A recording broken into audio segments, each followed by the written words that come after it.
Hello, everyone, and welcome to the Pash On Podcast. Let's get started with your host, Brian Pash. Hi, this is Brian Pash, and welcome to an exciting interview with industry leaders changing the face of automotive retail. I have Kerri, Chief Marketing Officer, here at the most amazing retail platform, AutoFi. Kerri, welcome to the show. Thank you. I'm so excited to talk to you, Brian.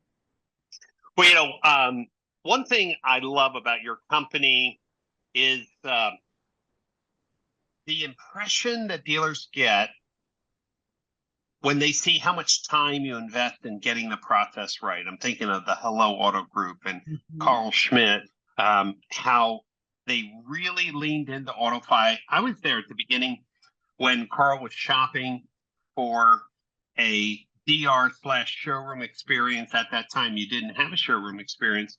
And he was really looking for simplicity, scalability, and accuracy. And Joe St. John and your team, right, leaned in, spent countless hours, and now, man, they are firing on all cylinders. They seem to be a pretty happy customer, Kerri. They were our first to really pilot showroom, and we call them, they're like our guinea pig. We're so thankful because they made a lot of sacrifices. When you're the first to help get that technology right, you're making sacrifices as well. And I think with Carl, what set him apart from other leaders is that he made a decision, like, we're going to embrace this technology, we're going to incorporate it, and there's going to be some bumps in the road, and we're going to continue forward. We're going to burn those old ships, everything that we've been doing in the past, there's no going back to that. And that makes such a huge difference. It also makes a big difference with Joe, as you mentioned, who leads our dealer training and our change management. And he moved, to California for 2 months and sold cars with Hello Auto Group, side by side, worked the desk. And so for us, to me, that was the unlock in getting that product right, is having the voice of the customer directly through Joe sent back to our engineers and making these tweaks so that it's actually used. Yeah, and without disclosing past attempts, Carl had tried 2 other platforms, and he came to me early on and he said, Brian, I'm a little discouraged, but I have a vision what the retail process is going to look like. And, one of the things I said to him is, you need a company who's going to be able to dedicate some resources, because he was a one freight store. He had a very clear vision on what he wanted to accomplish. And at that time, there was a lot of cookie cutter things that didn't work. And so you were number 3, and I guess the third time's the charm. Kerri, let's step back for a moment. During COVID, the pundits said by 2025, something like 30 to 40% of all transactions would be happening online. Of course, we're not at 5%, and it's 2024, quickly 2025. So I guess, what problems are we solving for today that are working? And then what are some problems that we still haven't been able to resolve? Well, I certainly think that digital retail had some value, obviously, to not only consumers and dealers. From a consumer standpoint, when you talk to consumers, when you see the surveys, we know they want to do parts of the process at home. They want the flexibility to shop the way they want to shop. So if they want to calculate a payment or get a trade value, they want to be able to do that at their own leisure. And I think digital retailing solved certainly for that. I think where the breakdown happened is, ultimately, this is an expensive purchase. It's a complicated purchase. And from even a finance standpoint, a lot of these consumers are going to get approved through the dealership. They got to get financed. They need to know what they can afford.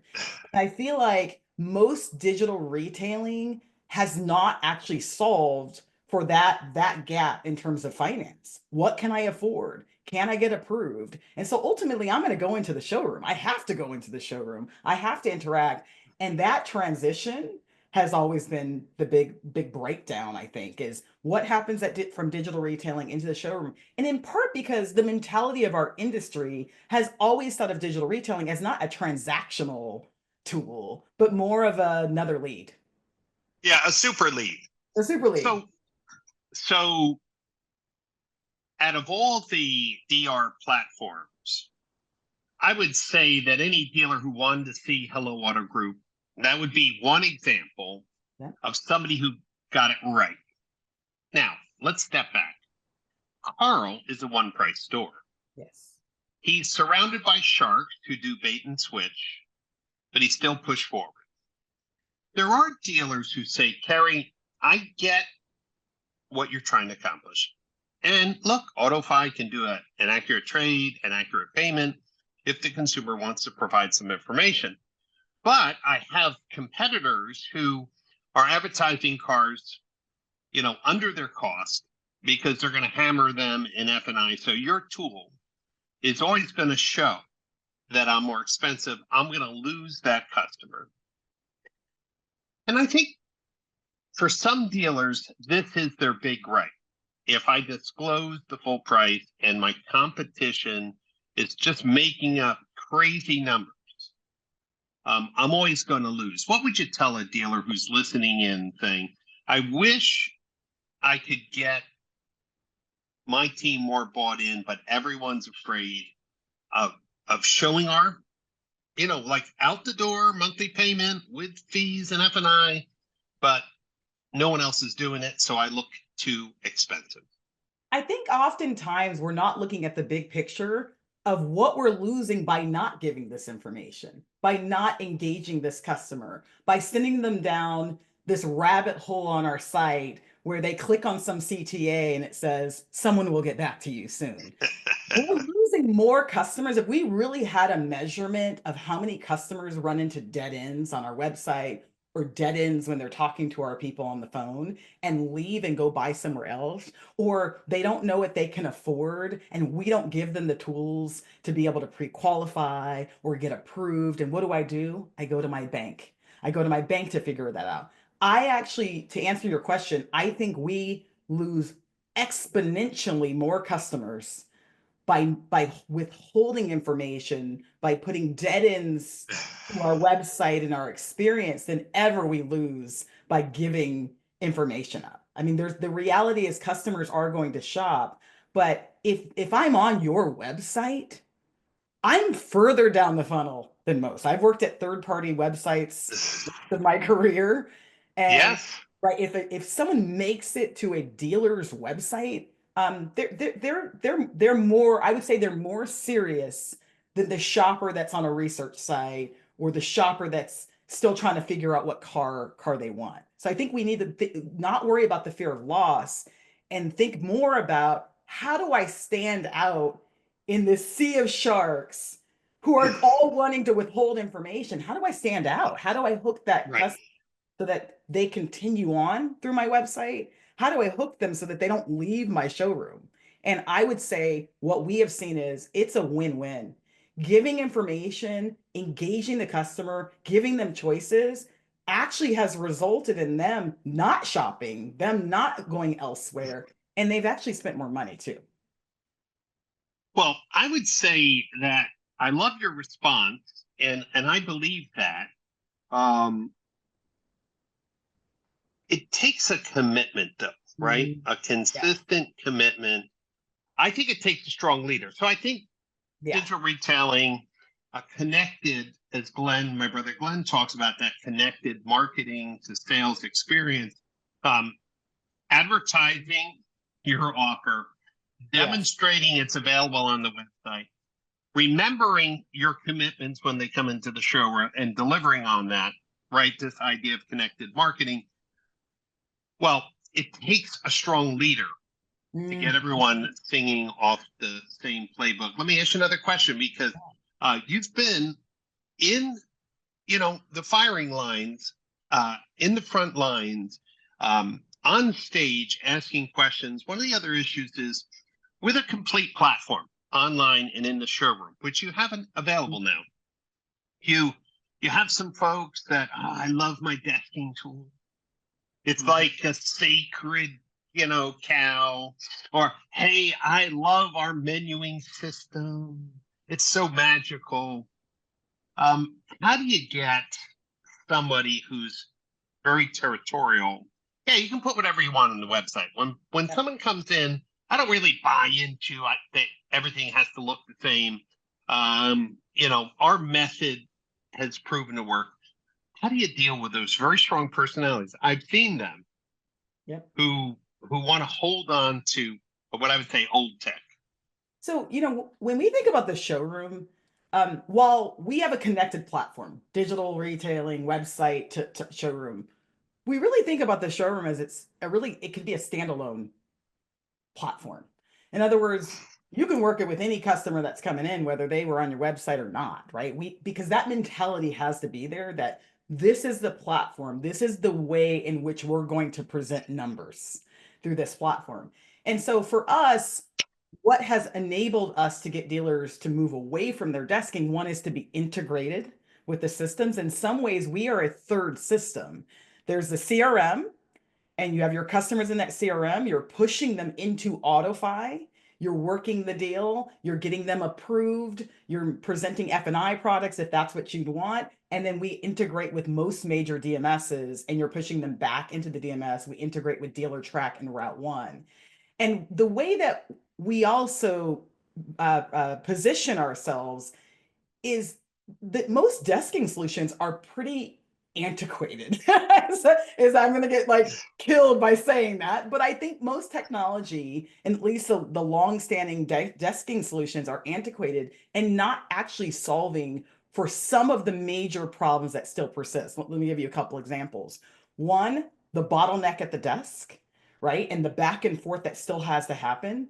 The biggest thing is the gap between the customer and trust. In other words, we have technology that enables our sales managers to work the numbers and desk the deal and get lender approvals and all that. But at the end of the day, we're not solving for that customer who comes in armed, questioning everything. We're not solving for efficiency. Our people being able to do more and not have to go back and forth to the desk 5 times because the customer wanted to change small aspects of the deal. And so I think to us, it's like when we talk to a dealer about their desking, what they think of as being progressive is being able to print out from that desking solution and put numbers in front of the customers. That's absolutely not solving for the problems that we still see persist in the sales process. Kerri, one of the things that I love about AutoFi is you're an education first company. You really take the time to explain to dealers what the opportunity is, what a new vision of retail looks like, and how your tools support that new vision. You're going to be doing a session at the Modern Retailing Conference, and your sessions are always well attended. The title, it's a long one, but I think it's very interesting. I'd like to learn a little bit more. The showroom is the new digital frontier, arming your team with technology to move faster and drive profit. For the dealers who are listening and like, hey, you know what? We still haven't found the right tool. We still haven't found the right process to streamline the showroom experience, to get people in and out faster. What are you going to be covering and why should they attend? Well, I think we're going to start with the problems that still persist. So, for example, when I look at how long it took to sell a car back in 2018, 5 or 6 years ago, it was over 3 hours. Now we're 15 minutes better in 2024, with 90% of dealers saying they have embraced digital retailing and they are leaning into digital. We have improved that by 15 minutes. Our average new car salesperson sells 9 new cars a month. And that has been consistent for the last 2 years. Hasn't changed much. Hasn't changed much. And so with all that technology, at the end of the day, it comes down to the showroom. And if we can't arm our people on that busy Saturday when the waves of customers are coming in, and if every single one of our salespeople has to wait to get numbers for 15, 30 minutes to get numbers out to a customer because everything goes through that desk. And that to me is what I want to talk about. To me, when we talk about digital, that is the frontier, is how do we use technology so that everything isn't dependent on 2 or 3 managers to get numbers out to customers, to get them approved. Technology can solve for this in a way that automates our decisions, in a way that creates guardrails that prevent people from making mistakes every single day. And I almost get frustrated, Brian, in that we pull up our phones and I map the way to my kid's soccer practice.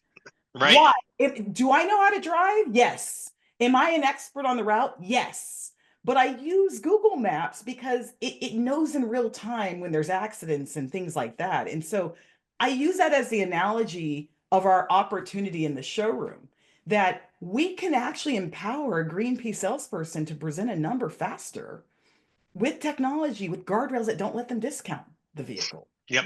We can get a lender approval today. We can get a lender approval set up with the way that you would have thought, your decisions you would have made without having an individual shotgunning it out to several lenders. To me, we have focused so much on the online experience and technology, and I still believe in that. That's what I obviously have spent most of my career talking about, but to the detriment of actually arming our people with some of that same technology. And that's where the rubber hits the road, like the showroom. And we've ignored That's it. right. So let's go back to my good friend, Carl Schmidt, Hello Auto Group, Progressive, one price. So they take a lot of the going back and forth out. Do you know what their average time is for a transaction at the Hello Auto Group? Yeah, so our average time we have about 200 stores that are using our showroom, Hello being one of them. And so I'm going to give you some just averages overall. I want to just emphasize that I would say 90% of our stores are not one person, one price. That's right. That's right. They're unique, Personal. right? So they should be the lowest. Yeah. As a benchmark, but Yeah. they're the exception, not the rule.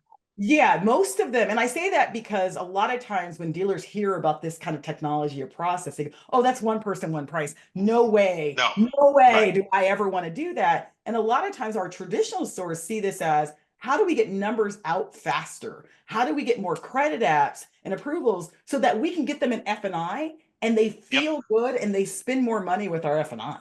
And that's ultimately what we're seeing. So here's the stats that we see on average from first pencil to lender approval. It's about 28 minutes. And that's across our couple hundred of stores.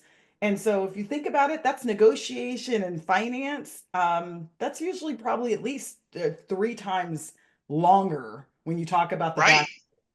That could be a 90-minute process at most stores. Absolutely. So time is one thing. One thing we see is less fight in terms of the customer saying yes. And it has been, Brian, a shocking thing for us in terms of the psychology of the customer. And I think it comes down to, one, the customer is shocked that salesperson's not leaving them, that they're actually a part of the process.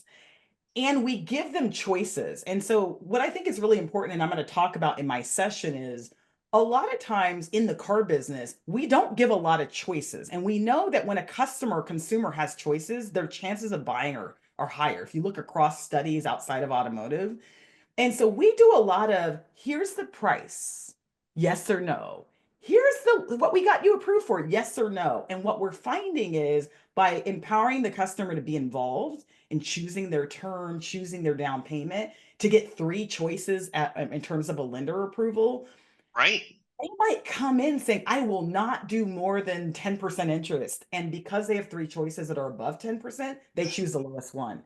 And so we're finding that choice is a big part of it, and they're more likely to say yes. And the most important stat that has not surprised us, but has just opened our eyes a little bit, is profit. There's this idea that I give more information, I'm going to make less money. My managers know how to do it best. We have seen a $700 increase in back-end PVR across our 200 stores on average. And that's an average. Wow. We have stores that before and after are in $1,000 more back-end PVR.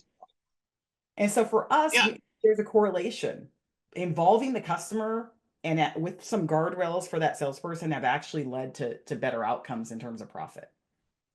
Yeah, and if you know what, it's kind of like going to a restaurant They know it's busy, but the food is crazy, crazy delayed.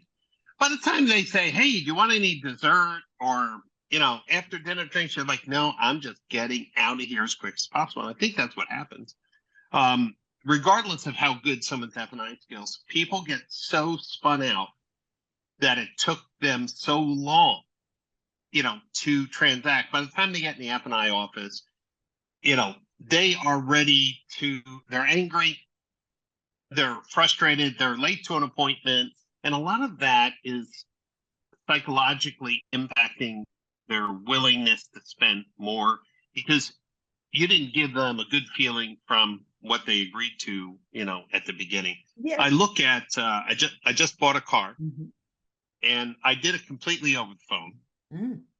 And that was the second time I did it over the phone. And I was dealing with the salesman and the F&I manager. And yes, they knew I was in the business, but here's the point. It didn't mean the F&I manager didn't go through. He was like, hey, Brian, listen, I know you're in your business. Let me just tell you things. So here's the special rate that the OEM is giving. And I knew it was a good rate. So do you want to finance? I said, yes, I want to. How much you want to put down? Okay, told him. Okay. Now, just want to let you know on that particular car, those wheels, those rims are super expensive. And are you going to keep this car for a while? I said, yeah, I normally keep my car 4 or 5 years. Well, you may want to take out, the tire and rim. And this is for Kerri. And I was like, you know what? It is a pretty big car. There's a good chance that, curbs can be clipped. I'm like, yeah, everything was so easy. And he just made it very, okay, do you want to get this? Like, no, I don't need that. How about this? And we just had a conversation. Yeah. And the transaction, the car was delivered to my house 3 days later. I did everything over DocuSign. Easy. And here's my point. There are people that I've recommended to dealers, hey, these are my friends, take care of them, and it's still 2+ hours. Yes. And I had such a great experience with this dealer. And I was like, these guys understand. They pivot to what the customer wants. They give the tools that the customer needs. And I knew already a few things I wanted to finance. Why force people down like a square peg in a round hole? Get them more engaged. And I've seen what, Carl and the Hello Group is doing on AutoFi. I've seen other platforms as well. Yeah. Really takes that clear vision. I want to do what's best for a customer and make my most money.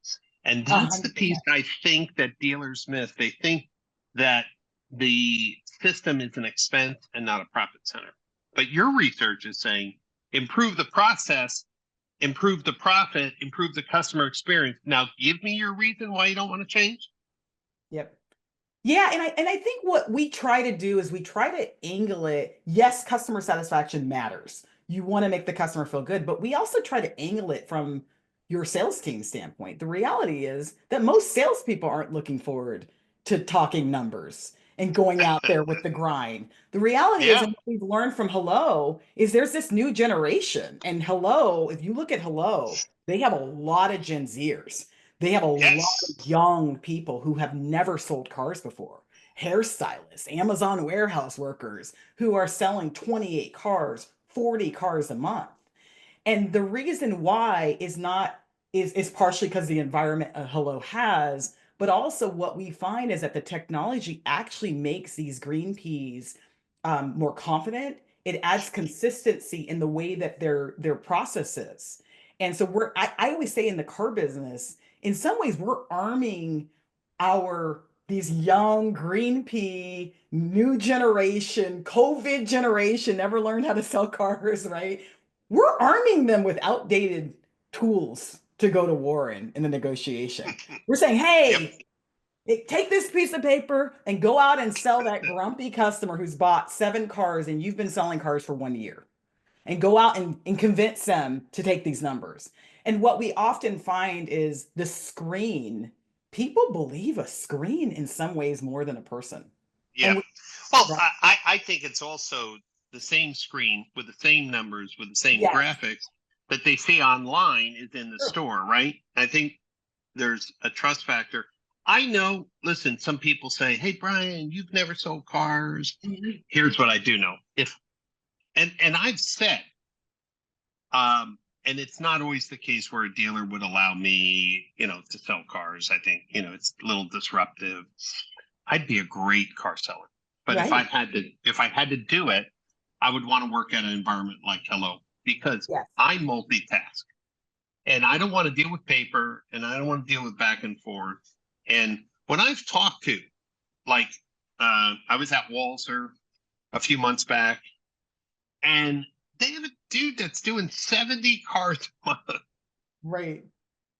a That's day. amazing. Wow. And I'm like, man, he's my man. I was like, and here's why. It's like very similar to Hello, right? They have a process. Price isn't the negotiating factor, and it's really about serving the customers. And that's what I love to do. I like to help people. Yeah. So, yeah, I get the politics of dealers doing whatever they want on how they want to sell. But I want to encourage the dealers who are listening. If you have been burnt out that platforms haven't worked, I want you to look in the mirror and say, is it a leadership issue that has been part of the reason why it hasn't succeeded? Has it been a platform that was too rigid? Mm-hmm. Was that part of the solution? And number three, your workforce isn't diverse enough to give you the positive feedback that these tools are amazing, right? Because if you have a much older workforce, who wants to change anything? Like if you're using that as your benchmark, hey, I only got people who are here 20 years selling cars. I'm like, oh, good luck with that change. That's why I think your workshop can be really important. Because I want dealers to see what's possible now without the exaggeration, Yes. right? That this is solving all of the world's problems. It's solving some very specific problems Yes. that are important to solve. And when you solve them, you make more money. Come on, let's go. What's holding the world back? 100%. And I think from a technology standpoint, we have to be flexible to meet the dealers where they are. And so there's one person, one price stores, like to your point, that are going to be using it from price negotiation through lender approval through F&I menu. And then we have other stores that are like, I don't want the F&I menu, or I want my process. I want this technology to fit in my process here. And Yes. to me, that flexibility is really critical because sometimes in technology, we build things that are very linear, that an engineer has determined this is the best way of using it. And I think what we have found is meeting the dealers where they are. Maybe they're not ready for everything, but can we get you to do a first pencil immediately and not wait 30 minutes? That's progress. That's Right. progress. Right. And now we can work with you from there to say, hey, what about lender approvals? Why don't we adopt that piece? Why don't we adopt, right? And I think we can work from there. But to me, the first step and why we've had some success with this is that we're able to work with all these different dealers and philosophies and still kind of fit in to a process that they're comfortable with and then progress from there. And I want to go back to one thing only Yeah. because I've seen it in action. And I'll just personalize it. So my son Connor is very different than me. Mm. You would almost say in some ways polar opposite. Doesn't like to be in the public eye, doesn't like to be speaking and presenting, but he's brilliant and talented. He understands software. He can read something and figure things out. He's never said, hey, Dad, I want to be a car salesman. But with your platform, he would succeed. If he had to stand on the point and compete in a traditional model or go back and forth with the price and feel like he's disappointing people, he would hate it. But I just know that the technology, he would flourish because I can ask him something about a product and he'll know year, date, color, limit, anything, the things that he liked, he knows it here in his head. Yeah. So when I see some young people on really modern retailing software, they thrive. And when you think about it, when you go to, let's just say you go into a Starbucks, there's always one or two people who are the most amazing people ever. You're like, man, I need that. Or you go into a Macy's or a Nordstrom and you're like, how much you making here? And they're like, oh, I'm making, $17 an hour. I'm like, how about doubling that? And well, how would I do that? But this earlier, younger generation is expecting tech. So I think also dealers have to say, if I want this to be a business that scales over time, passed down to my generations, I better have a tech stack that allows more people to come into the fold and sell cars. That to me has been one of our, we almost had to add that to our value props, right? Is like being able to empower a younger generation or new salespeople, like particularly this COVID generation, people that started selling Mm-hmm.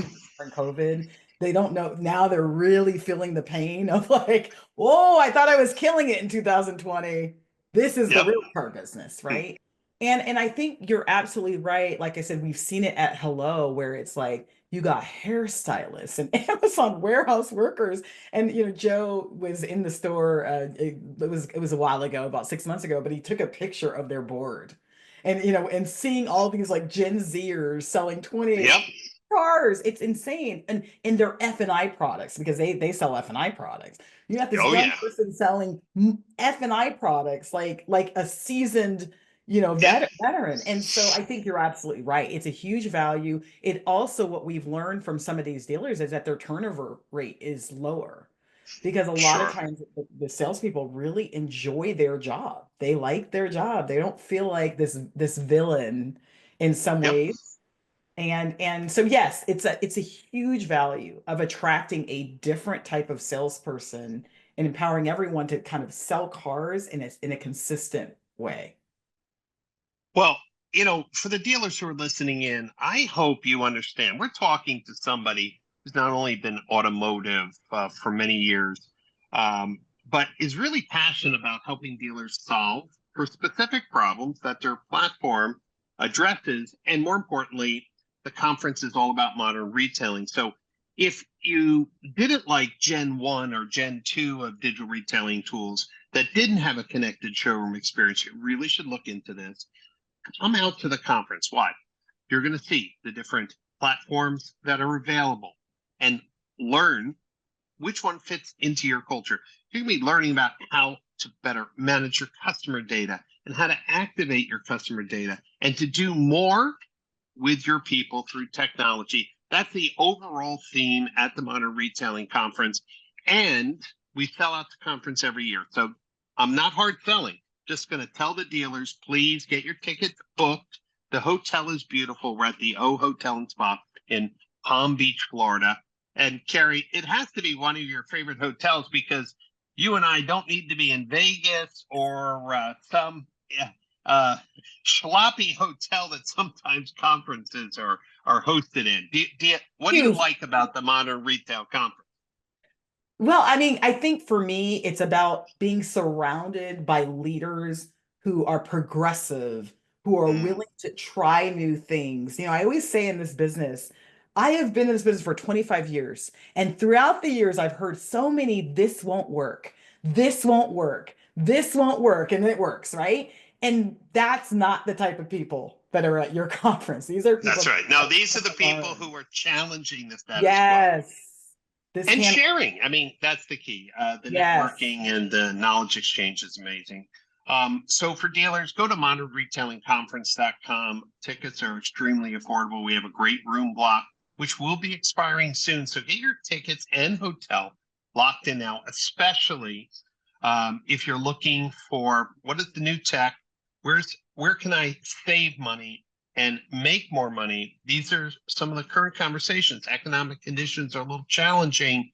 Well, you heard it from Kerri, PVR up, customer satisfaction up, turnover down. That's part of your strategy for 2025. How do I do more with the people I have, costing me less and making me more? That's part of the reason you should go out to the modern retail and to interact, as Kerri said, with all the colleagues. So hope to see you out there. And if this is the first time you're listening to one of my podcasts, you should know that there's a whole series of interviews with the speakers and educators that will be at the Modern Retailing Conference. So just take a look at my podcast channel, listen to all the speakers, including Kerri, and share them with your colleagues. Come out to learn and to transform your business to help you sell more cars and service in a digital age. Kerri, once again, thanks for being an amazing guest. Tell Joe I love his energy and passion.